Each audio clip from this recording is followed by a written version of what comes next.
The story of Gene Pitney continues on Rewind. I'm Jimmy J. Gene was inspired by the motion picture industry to record a pair of songs to go along with movies. The first of those hits was the theme song for a Kirk Douglas movie that was nominated for an Academy Award for the best song from a motion picture. It also became the signature closing song for each Gene Pitney appearance.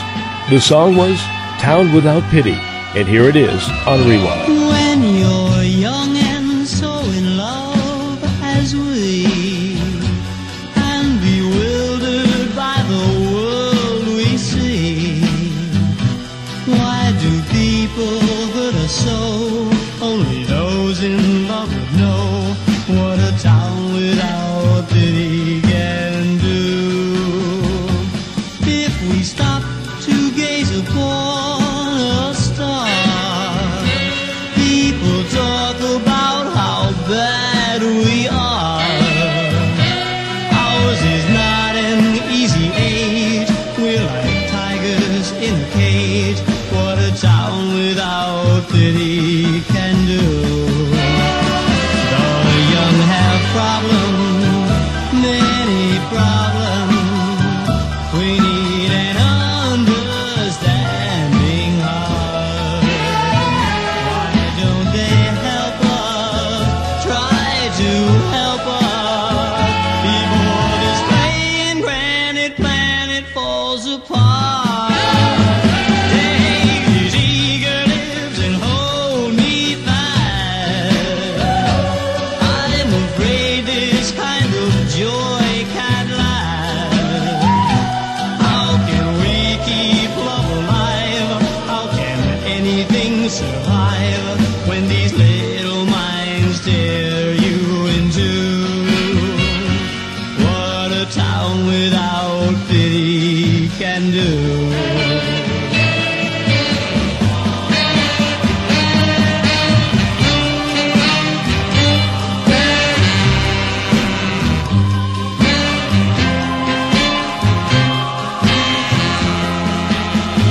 How can we keep love alive? How can anything survive when these little minds tear you in two? What a town without pity can do. No, it isn't very pretty. What a town without pity can do.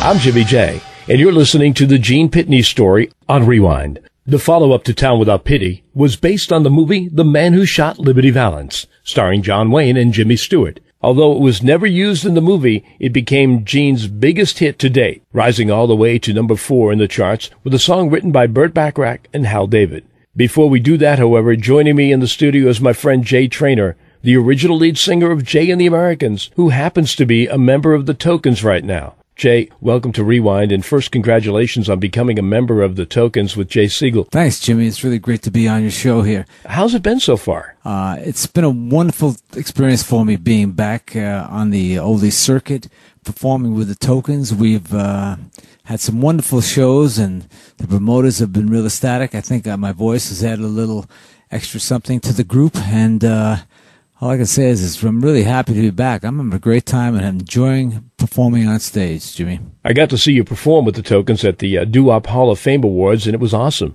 I like the fact that you were able to sing She Cried in the concert. Yeah, Jimmy, the Doo-Wop Hall of Fame show in Boston was a great show. We really enjoyed it. A fantastic audience, and it was really a pleasure for me to be there.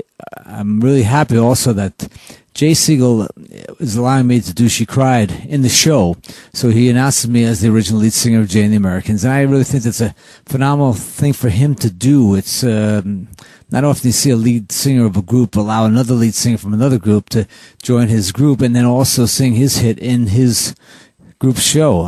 Jay is a great leader, fantastic lead singer, still singing great as always. And it's really amazing that he would allow me to do this in his show. You know, some guys would be really egotistical, and they wouldn't want you to perform their thing or take away from their limelight. But he is really a group man. He wants everyone to have fun and be equal partners. And I can't tell you how great of a guy he is. And I'm really happy that he's allowing me to do She Cried in the show. Jay, as you know, on April 5th, 2006, we lost Gene Pitney. Back in 1962, at the same time you were on the charts with She Cried, Gene was on the charts with The Man Who Shot Liberty Valance. I know you didn't know him very well, but tell me your thoughts on him as a songwriter and a singer. Gene Pitney was on the charts the same year as we were on the charts with She Cried, 1962. And it's funny, he was from Connecticut, and he came to New York City to all the same places I was working at, the different buildings, the Brill Building in 1650 Broadway, 1697, where the Letterman show is at now. But we never crossed paths. It was really funny. I don't know why, but even in shows in recent years, I never got to do a show with him. But I thought Gene Pitney was a phenomenal singer, and he was a great songwriter. He wrote He's a Rebel for the Crystals, and he wrote songs for Ricky Nelson and many others. But the funny thing is, a lot of his hits were written by Burt Bacharach. But he was a great singer, and I was told right up to recent times that he was singing is better than ever.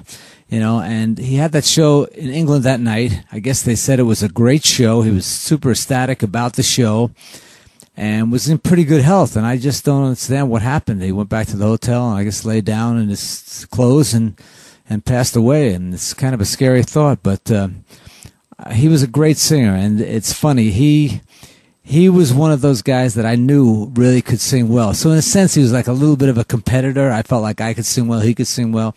But you really respect the singers that you feel are in your same vein, that can really hold a note and really sing out and have a lot of soul with that. So I know he's going to be really missed, and I kind of miss him, and it kind of hit home.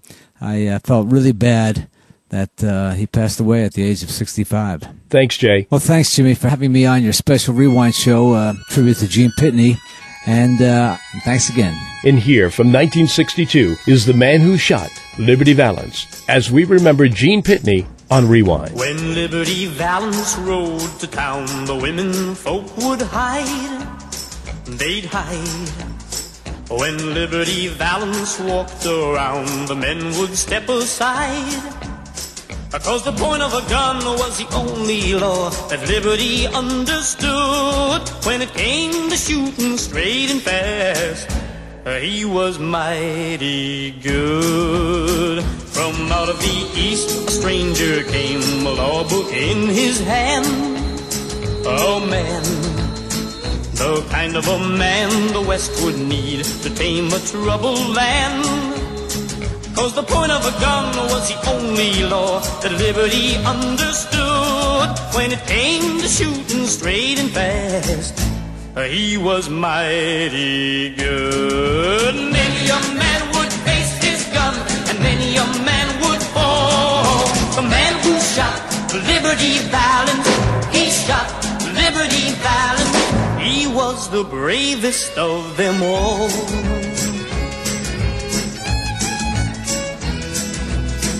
The love of a girl can make a man stay on when he should go. Stay on, just trying to build a peaceful life where love is free to grow. But the point of a gun was the only law that Liberty understood. When the final showdown came at last, a law book was no good. Alone and afraid, she prayed that he'd return that fateful night. Ah, that night, when nothing she said could keep her man from going out to fight. From the moment a girl gets to be full grown, the very first thing she learns, when two men go out to face each other, only one returns. Everyone heard two shots ring out, but shot made Liberty fall. The man who shot Liberty Valance, he shot Liberty Valance. He was the bravest of them all. The man who shot Liberty Valance, he shot Liberty Valance. He was the bravest of them all. the man who shot Liberty Valance. He shot Liberty Valance. He was the bravest of them all. This is the story of Gene Pitney. And before we go any further, we must say hello to many of the people listening to Rewind around the world. We've heard from listeners in China, France, Norway, Sweden, Argentina, Singapore, Austria, and even the Russian Federation, plus many more. Be sure to email me, Jimmy, J-A-Y, at rewind.show.com, and visit our website, rewind.show.com, for pictures of some of Gene's friends, plus the stars you grew up with and more. Up next, Bobby V joins us on Rewind to talk about his friend, Gene Pitney. Hi, this is Bobby V, and I'll be right back with Jimmy J on Rewind. Suitcase.com. Suitcase.com is the traveler's superstore. For brand name luggage at discount prices, you can't beat the values at Suitcase.com. Suitcase.com. They have a huge selection of brand name luggage to choose from. Trusted names like Samsonite, Hartman, Travel Pro, and Vera Bradley. Need a new rolling carry-on case? They've got the latest models in stock with suit carriers and inline skate wheels. Looking for a new soft brief or computer bag? They've got hundreds of styles available with removable padded computer protection. Suitcase.com. Trying to keep the kids in style for the coming school year? They've got the latest, coolest youth fashions from Kipling and Samsonite. Leather goods, wallets, corporate gifts, cross pens, they've got it all in stock at discount prices. But what about service? How about free standard shipping in the continental U.S. on all orders over $50 and free returns? The name is so easy to remember, too. Suitcase.com. For the best luggage deals online you just can't beat. Suitcase.com.